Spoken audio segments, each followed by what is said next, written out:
Hello friends, स्वागत है आपका माय हिमाचल न्यूज में। हिमाचल प्रदेश तथा अन्य प्रमुख खबरों के लिए माय हिमाचल न्यूज चैनल को सब्सक्राइब कर लें, साथ में बेल आइकन को भी प्रेस कर दें ताकि हिमाचल की हर ताजा खबर आपको सबसे पहले मिलती रहे। तो चलिए सबसे पहले कोरोना वायरस पे बात कर लेते हैं, उसके बाद अगली मुख्य खबरों पे बात करेंगे। तो बने रहें वीडियो के अंत तक और वीडियो को लाइक भी कर दें। तो आज आंकड़ा पहुंचा है 900 के पार, 13 पॉजिटिव लोगों ने तोड़ा है हिमाचल प्रदेश में दम। हिमाचल में आज कोरोना के 905 मामले सामने आए हैं, वहीं 945 कोरोना पॉजिटिव ठीक भी हुए हैं। प्रदेश में आज 13 लोगों की जान गई है। कोरोना का कुल आंकड़ा हिमाचल प्रदेश में 44,405 पहुंच गया है। अभी 8,247 एक्टिव केस चल रहे हैं। अब तक 35,403 कोरोना पॉजिटिव हिमाचल प्रदेश में ठीक हो चुके हैं। कोरोना मृत्यु का आंकड़ा 711 हिमाचल प्रदेश में पहुंच गया है। तो किस जिला में कितने नए मामले और कितने हुए हैं ठीक, इस बारे में बात कर लेते हैं। तो शिमला जिला में 243, मंडी में 204, कांगड़ा में 113, सोलन में 112, चंबा में 52, बिलासपुर 48, हमीरपुर 40, कुल्लू में 25, किन्नौर में ऊना में 22, लाहौल स्पीति में 13, सिरमौर में 11 मामले आए हैं। कांगड़ा के 277, शिमला के 231, मंडी के 101, सोलन के 89, कुल्लू के 66, बिलासपुर के 40, ऊना के 38, हमीरपुर के 47, चंबा के 27, लाहौल स्पीति के 15, किन्नौर व सिरमौर के 12 लोगों की पॉजिटिव रिकवर हुए हैं। तो बाहरी राज्यों से प्रदेश में आने वालों के लिए कोरोना टेस्ट जरूरी नहीं है, हिमाचल सरकार का ये फैसला है। हिमाचल प्रदेश हाईकोर्ट ने प्रदेश सरकार को दिशा निर्देश दिया था कि सरकार बाहर से आने वालों का कोरोना टेस्ट जरूरी करने पर विचार करे। इस पर अब सरकार की ओर से बयान आया है कि प्रदेश सरकार का कहना है कि कोरोना वायरस के प्रसार को रोकने के लिए प्रभावी कदम उठाए जा रहे हैं। प्रदेश सरकार के प्रवक्ता ने यहां बताया कि कुछ समाचार पत्रों में प्रकाशित समाचारों के आभास हो रहा है कि राज्य सरकार प्रदेश में आ रहे लोगों का कोविड-19 परीक्षण शुरू करने का विचार कर रही है। शिमला में सचिवालय के बाहर सीएम जयराम ठाकुर ने मीडिया से बातचीत में कहा कि अब तक प्रदेश सरकार की ऐसी कोई भी योजना नहीं है, क्योंकि पिछले 2 माह से कोविड-19 के मामलों में वृद्धि लोगों द्वारा विशेषकर सामाजिक समारोह जैसे विवाह आदि में बरती गई ढील के कारण हुई है। उन्होंने कहा कि प्रदेश सरकार के सभी उपायुक्तों को ऐसे कार्यक्रमों में अधिकतम 50 लोगों के शामिल होने की शर्त का सख्ती से पालन करने को कहा है। साथ ही सीएम ने कहा कि वे हाईकोर्ट के दिशा निर्देशों का अवलोकन कर रहे हैं। उन्होंने कहा कि राज्य सरकार ने कोविड-19 मामलों की बढ़ती संख्या के दृष्टिगत सभी सार्वजनिक कार्यक्रमों पर पाबंदी लगाई है। उन्होंने कहा है कि सरकार के सभी कार्यक्रम वर्चुअली आयोजित किए जा रहे हैं, जिनमें अधिकतर 50 लोगों की सीमा निर्धारित की गई है। नर्सरी टीचर ट्रेनिंग करने वालों को भी मिलेगा शिक्षक बनने का मौका। नर्सरी टीचर ट्रेनिंग करने वालों को भी शिक्षक बनने का मौका मिलने जा रहा है। प्रदेश के प्री प्राइमरी स्कूलों में इन शिक्षकों को नियुक्त देने के लिए भर्ती और पदोन्नति नियम बनाने का काम शुरू हो गया है। डीएलडी और अर्ली चाइल्डहुड केयर कोर्स करने वालों को भी नए आरएनपी नियमों में शामिल किया जाएगा। हिमाचल के 3840 स्कूलों में अभी नर्सरी और केजी की प्री प्राइमरी कक्षाएं चल रही हैं।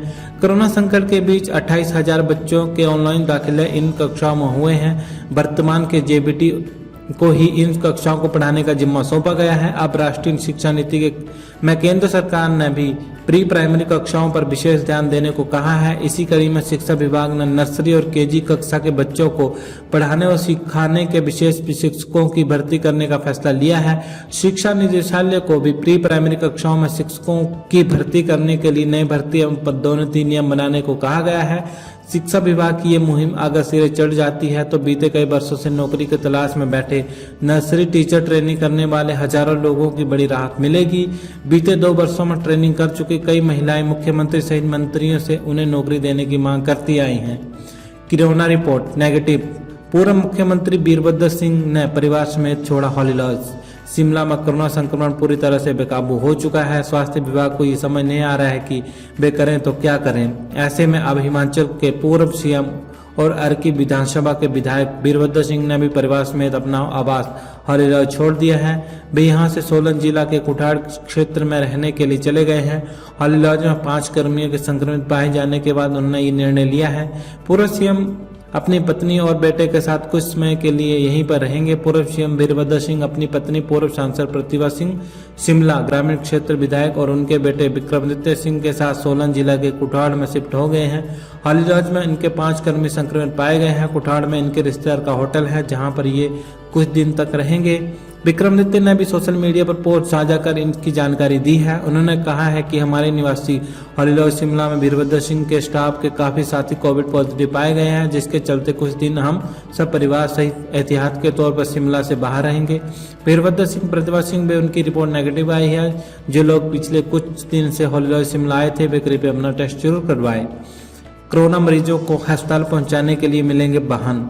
जयराम, मुख्यमंत्री जयराम ठाकुर ने कहा है कि होम आइसोलेशन के तहत कोविड-19 मरीजों को उपचार के लिए स्वास्थ्य संस्थाओं में के लिए वाहन उपलब्ध होंगे। इसके लिए चिन्हित सामुदायिक स्वास्थ्य केंद्र में समर्पित वाहन प्रदान किए जाएंगे। हिमाचल प्रदेश हाईकोर्ट के निर्देश के बाद मुख्यमंत्री ने उच्च अधिकारियों के साथ समीक्षा बैठक के दौरान ये निर्देश दिए हैं।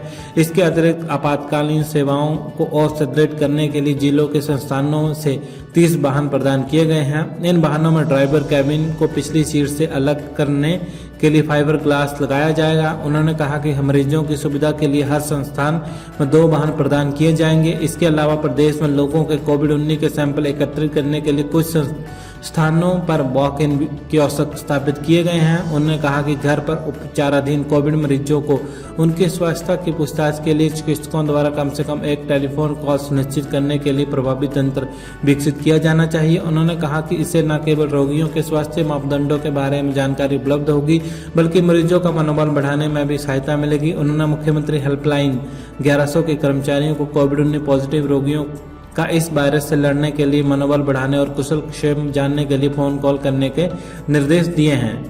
क्यों नहीं छोड़ा पदभार, क्या सरकार के आदेशों को नहीं मानते पठानिया? प्रदेश वन विभाग में तबादला आदेशों का 20 दिन बाद भी पालन न करने पर वन मंत्री राकेश पठानिया ने कड़ा संज्ञान लिया है। शनिवार को हमीरपुर में वन विभाग के अधिकारियों को जमकर क्लास ली। उन्होंने डीएफओ से कहा कि तबादले के बावजूद आपने पद क्यों नहीं छोड़ा? क्या आप सरकार के आदेशों को नहीं मानते?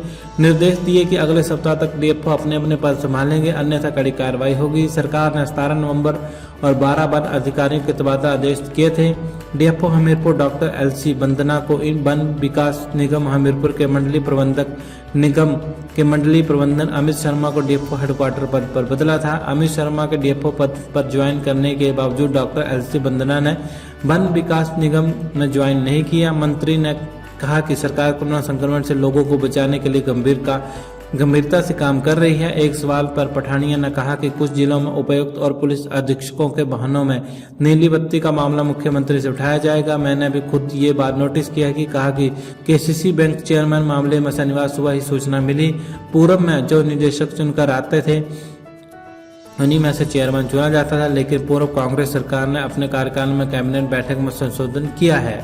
हिमाचल में कोरोना का खौफ, शिमला में शमशान घाट से अस्थियां नहीं ले जा रहे परिजन। हिमाचल प्रदेश में कोरोना के शुरुआती दौर में इस बीमारी का काफी खौफ था, फिर बीच में लोग इस बीमारी को हल्के में लेने लगे।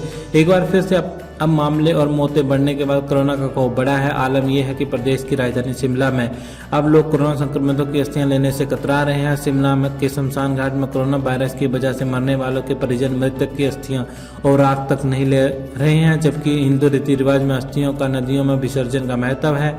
शिमला में कोरोना से अब तक 171 लोगों की जान गंवाई है। मृतकों में दूसरे जिलों के भी लोग शामिल हैं, लेकिन प्रोटोकॉल के हिसाब से सबों पर नजदीकी शमशान घाट में ही संस्कार किया जाता है। ऐसे में शिमला के कनलौक में संस्कार किया जा रहा है। कनलौक मोक्ष धाम के लॉकर में 65 लोगों के अस्थि कलश पड़े हुए हैं। इन्हें लेने से लोग कतरा रहे हैं। यहाँ के कर्मी परिजनों को फोन कर रहे हैं, लेकिन कोई अस्थियां नहीं ले जा रहे हैं। मोक्ष धाम को देख कर सूद सभा करती है। अब सूद सभा के अस्थियों का सामूहिक विसर्जन करने का फैसला लिया है। हिमाचल कांग्रेस नेता मुकेश का सरकार पर बड़ा हमला, कहा रद्द कर दे नेता विपक्ष की अधिसूचना। हिमाचल प्रदेश में कांग्रेस नेता विपक्ष मुकेश अग्निहोत्री और सीएम जयराम ठाकुर के बीच जुबानी जंग लगातार बढ़ती जा रही है। अब नेता विपक्ष ने पलटवार किया है कि नेता विपक्ष मुकेश अग्निहोत्री ने ऊना में कोरोना के मुद्दे को लेकर प्रदेश सरकार पर जमकर हमला बोला। मुकेश ने कहा कि कोरोना काल में कुप्रबंध का अंदाजा इसी बात से लगाया जा सकता है कि न्यायालयों को इस पर संज्ञान लेना पड़ रहा है। मुकेश ने कहा कि जब यही बात विपक्ष बोल रहा था तो सरकार उल्ट विपक्ष को ही कोस रही थी। मुकेश ने प्रदेश सरकार के मंत्रियों द्वारा मुकेश को नेता विपक्ष का दर्जा प्रदेश सरकार की बदौलत मिलने के बयान पर भी पलटवार किया। मुकेश ने कहा कि सरकार चाहे तो आज ही मेरे नेता विपक्ष की अधिसूचना को रद्द कर दे। शादी समारोह में भीड़ पड़ेगी भारी। शादी हो या कोई अन्य समारोह, इसमें प्रशासन द्वारा निर्धारित लोगों की संख्या से अधिक भीड़ जुटाना आयोजकों पर भारी पड़ सकता है। जिले में शादी में अन्य समारोह के लिए पूर्व अनुमति लेना अनिवार्य कर दिया गया है। समारोह में लोगों की उपस्थिति अधिक होने पर आयोजक पर भारी जुर्माने का प्रावधान किया गया है। इसके लिए प्रशासन ने विभिन्न स्थानों में होने वाले कार्यक्रमों में व्यवस्था जांचने के लिए औचक निरीक्षण शुरू कर दिया है। शुक्रवार देर शाम व शनिवार को जिला मुख्यालय पे आसपास शादी समारोह पर पुलिस प्रशासन की पूरी नजर रही और जहां अधिक भीड़ जुटने का अभ्यास हुआ वहां तहसीलदार के नेतृत्व में टीम ने औचक निरीक्षण भी किया। फिलहाल जहां भी औचक निरीक्षण हुए वहां स्थिति सामान्य मिली, लेकिन प्रशासन इस मामले में कोई ढील बरतने के हक में नहीं है। डीसी ने कहा कि किसी भी कार्यक्रम के आयोजन से पहले जिला प्रशासन से अनुमति लेना अनिवार्य है। इसके लिए संबंधित एसडीएम कार्यालय में जाकर या ऑनलाइन भी आवेदन किया जा सकता है। उनकी अपील है कि अभी शादियों का सीजन है, ऐसे में सभी कोविड नियमों का पालन करें, मास्क पहने व 2 गज की दूरी के नियम का पालन कर जिला प्रशासन का सहयोग करें। तो फ्रेंड्स, वीडियो को लाइक कर दीजिएगा, चैनल को सब्सक्राइब कर दीजिएगा, उसके साथ लगे बेल आइकन को भी प्रेस कर दीजिएगा। जय हिंद, जय हिमाचल।